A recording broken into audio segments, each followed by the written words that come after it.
जय मिथिला बाबूजी। आज हम आपको इंडियन सिविलाइजेशन जो फर्स्ट चैप्टर है उसका पूरा ऑब्जेक्टिव कंप्लीट करवा देते हैं। इससे बाहर नहीं आएगा, क्योंकि देखिए 40 को तो ऑब्जेक्टिव पूछबे करता है, क्या 40 को तो ऑब्जेक्टिव पूछबे करता है, उसमें से भी आपको क्या रहता है कि पूरा चैप्टर है 21 गो, तो एक चैप्टर से ना अगर मान लीजिए कि जितना बता रहे हैं, कभी कभी 10 गो बताएंगे, कभी कभी 15 गो, ठीक ना, उतना इनफ है एक चैप्टर से। इससे बाहर नहीं पूछे जाए, क्योंकि 40 गो तो क्वेश्चन पूछबे करता है, ठीक ना, तो इससे बाहर नहीं आपको अब पढ़ने का भी जरूरत नहीं। पढ़ना क्या वेस्टेज ऑफ टाइम है बाबू, ठीक ना। इससे ज़्यादा क्वेश्चन बनता ही नहीं है आपको, जो पूछता है आपको वही क्वेश्चन दिया है जो आपको इतना में से पूछते रहता है। हर एक चैप्टर का हम इसी हिसाब से सीरीज आपको बनाते जाएंगे। देखिए इससे आपको ये भी पता चल जाएगा कि कितना आप पानी में कितना का जवाब दे सकते हैं। देखिए उम्मीद करेंगे पूरा दीजिएगा, क्योंकि आसान ही है, पढ़े रहेंगे तब, ठीक है। देखिए इंडियन सिविलाइजेशन एंड कल्चर किसके द्वारा लिखा गया है, तो महात्मा गांधी के द्वारा लिखा गया है, ठीक। फिर आता दूसरा क्वेश्चन क्या है, who is popularly known as Bapu, Bapu को या फादर ऑफ द नेशन। ये जो है सब जानता है कि बापू किसको बोला जाता है, या फिर भारत का पितामह किसे बोला जाता है, ठीक। गांधी जी के dead at the hand of fanatic, मतलब गांधी जी का निधन कब हुआ था, ये जो आपको कब हुआ था, ठीक ना, किस पंथी के द्वारा हुआ था, यहाँ पे तो नहीं दिया हुआ है, तो नाथूराम गोडसे मारा हुआ था। और कब मारा हुआ था आपको, इनका मृत्यु आपको हो गया 30 जनवरी 1948। मतलब ऐसे याद रखिए ना, 1947 में आज़ाद हुआ देश, उसका 1948 में उनको मार दिया गया। माई एक्सपेरिमेंट विथ ट्रुथ होगा यहाँ पे एक्सपीरियंस लिखा गया है। माई एक्सपेरिमेंट विथ ट्रुथ किसके द्वारा लिखा गया है, तो आंख बंद करके दे दीजिएगा कि इसके द्वारा महात्मा गांधी के द्वारा लिखा गया। माई एक्सपेरिमेंट विथ ट्रुथ जो है नामक बुक जो है, ठीक है, जिसमें इंडियन सिविलाइजेशन एंड कल्चर आया है। पांचवा नंबर आपको क्या बाबू, in the essay, Indian civilisation and culture क्या है, एस्से निबंध है, याद रखेगा निबंध है।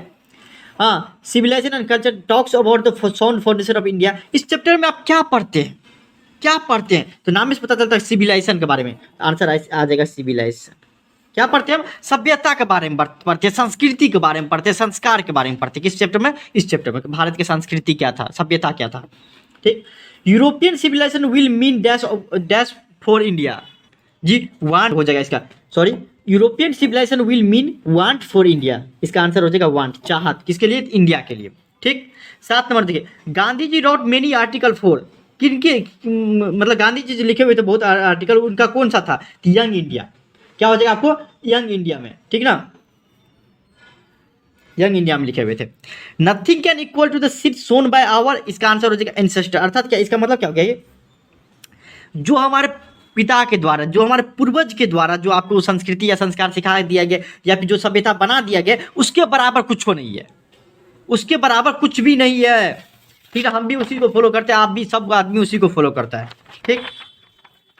9 नंबर क्वेश्चन में देखिए आपको, हु वर फेरोज, तो फेरोज कौन था, तो आपको ruler of ancient Egypt, Egypt के जो है ना शासक थे, फेरोज नाम का शासक था, जो कि भारत के बहुत सारे शासक हुए, उसमें से समझिए कि फेरोज भी एक था, जो कि इजिप्ट के लिए शासक थे। कौन थे, तो आपको फेरोज। 10 नंबर देखिए, Indian glory is that it remain immovable, मतलब क्या, भारत के स्वाभिमान, गर्व करने वाली बात कौन सी है, तो वो उसकी संस्कार में है, संस्कृति में, सभ्यता में, कि वो आज तक ना तो मूव हुआ है, ना इधर उधर खसका। अभी भी जब वो लिखे हुए थे अपना, ये आपको इससे लिखे हुए थे, उस टाइम का बात कर रहा है, महात्मा गांधी जब जिंदा थे तब उस टाइम का, कि उस टाइम भी जो है भारत की संस्कृति कायम था। अभी तो थोड़ा बहुत चेंज हो गया है, जो कि बताएंगे आपको आगे। Who set a limit to our intelligence, ठीक ना, who set a limit to our intelligence. यहाँ पे देखिए 11 नंबर में क्या हो जाएगा, कि आपको हमारी जो मतलब क्या, हमारी जो शक्ति है उसको कौन लोग सीमित कर दिया है, 11 में कौन लोग सीमित कर दिया है, तो हमारे जो पूर्वज थे, हमारे पिता थे, हमारे दादा थे, नाना थे, जो वो लोग हमारे क्या हो गए, जो सीमित कर दिया कि देखो बाबू तुम्हारा ये काम है, लड़का का ये काम है, लड़की का ये काम, मतलब पूरा का पूरा सीमित कर दिया था। हमारे संस्कार यही है, हमारी सभ्यता यही है, पूर्वज से बनाते आ रहे हैं, ठीक। 12 नंबर देखिए क्या बोल रखिए, ये ज़्यादा बहुत ज़्यादा कुछ पूछा जाता है। According to Gandhi ji mind is, ये क्वेश्चन को रट लीजिए, माइंड इज रेस्टलेस क्या, तो बर्ड, ये आपको 2 नंबरी 5 नंबरी कहीं पे भी चपका देगा, 4 नंबरी हो गया, 1 नंबरी कहीं पे भी चपका देगा ये, ठीक। तो mind is a restless bird, ठीक ना। Who would become slave and lose our, देखिए आपको क्या गया, इसका आंसर हो जाएगा आपको मॉरल फाइबर। अर्थात क्या, who would become slave and lose our moral fibre.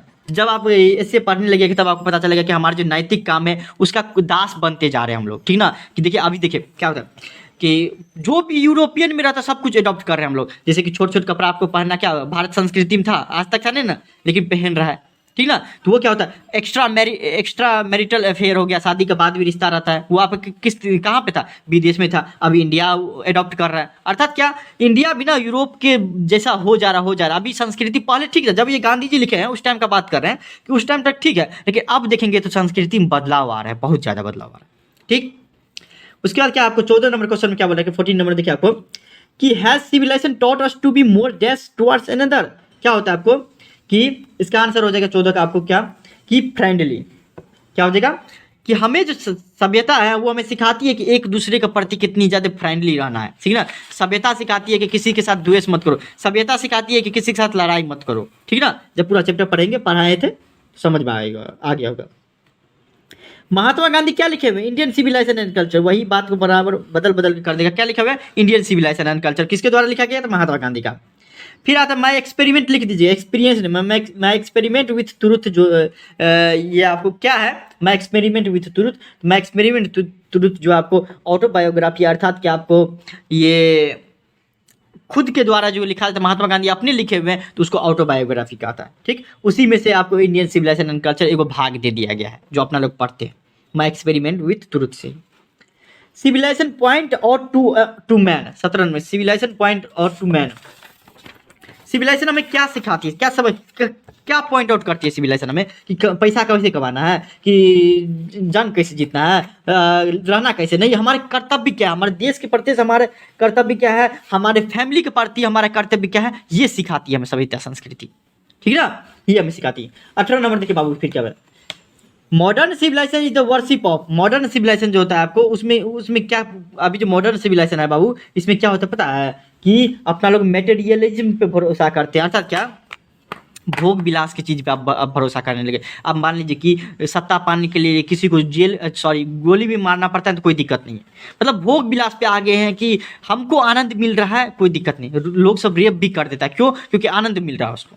अर्थात हमारे जिंदगी जो मॉडर्न सिविलाइजेशन, अभी का जो सिविलाइजेशन, पहले सिविलाइजेशन महात्मा गांधी जब लिखे तो अच्छा सभ्यता था, लेकिन अब जो बदल गया है वो मेटेरियलिज्म पे है, मतलब क्या, भोग विलास पे भरोसा करने वाला है, वही बहुत सबसे बड़ा गलती है, ठीक है, भोग विलास वाला है, तो मेटेरियलिज्म पे है।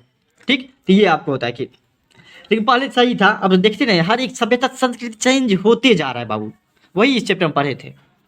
आई believe that the civilization India has evolved is not to be beated in the world is from. देखिए आपको 19 नंबर देखिए क्या है, कि ये जो लाइन लिया गया है वो कहाँ से लिया गया, कि Indian civilisation and culture and, और ठीक, इतना कर लीजिएगा ना बाबू, हम 100% बोलते हैं कि इस चैप्टर में आपको कोई भी कुछ करने का जरूरत नहीं है, कुछ भी करने का जरूरत नहीं है, समझिए बात हो गया। क्योंकि एक चैप्टर मान लीजिए 18-19 भी पढ़ लिए, एक चैप्टर में 10 को भी बताएंगे तो आप उसी से कवर अप हो जाएगा। एक चैप्टर पढ़िएगा तो सब कुछ ध्यान भी रहेगा, अब वही जो एक बार पढ़ते रहेगा तो सब कुछ भूल जाएगा। हाँ, ये पूरा पढ़ लीजिए, उसका जो मेन रहेगा एग्जाम से 1 महीना पहले वो दे देंगे, ठीक ना, जिसमें आपको मान लीजिए 40 को प्रश्न पूछता ही है, बहुत बार हम कितना देंगे आपको, 140 गो से 170, उसी में से पूछता है 100%। 10 साल के क्वेश्चन सब रिपीटेड क्वेश्चन देंगे आपको, कि सिर्फ और सिर्फ यही पूछेगा तो यही पूछते रहता है। अरे हमारे चैनल तो इसी के लिए फेमस है कि जो बोलते वही होता है, क्योंकि हम 10 साल का क्वेश्चन रखे, आप उसी एनालिसिस करते हैं। यहाँ तक आ गए तो कमेंट में जय मिथिला जय बिहार जरूर रखिएगा। Thank you so much.